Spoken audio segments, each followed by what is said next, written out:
Hi, Pastor Jacob, Pastor Melissa, and Everyday Church.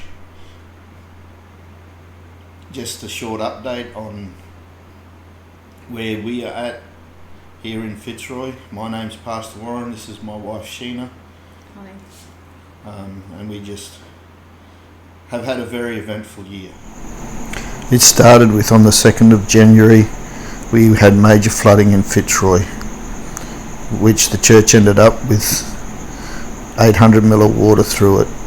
Due to the condition of the church, we decided to totally renovate all the walls of the church and the ceiling as it was starting to come down. We had the place gutted by voluntary teams, and then all the walls and ceiling have been put back up, including in the toilets and showers. We now have undercoated all of the ceiling and the church walls. Toilets and showers. We're up to putting in cornice. By the end of this week we hope to have all the cornice done so we can start to actually paint next week.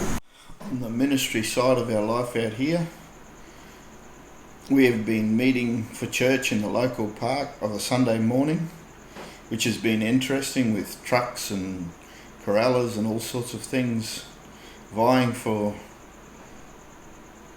space.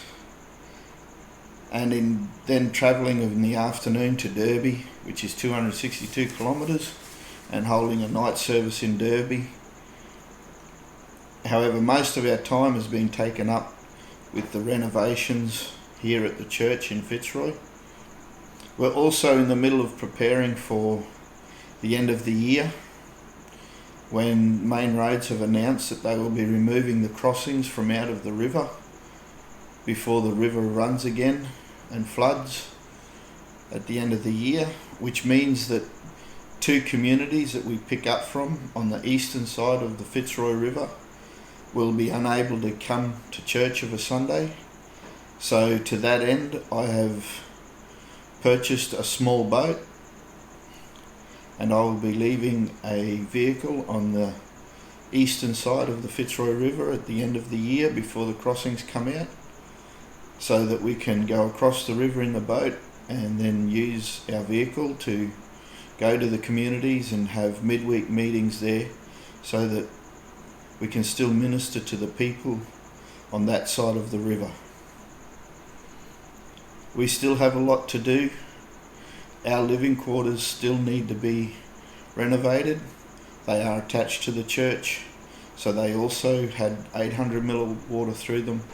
And we then, after that, we still have to renovate the emergency housing units that we have here at the church.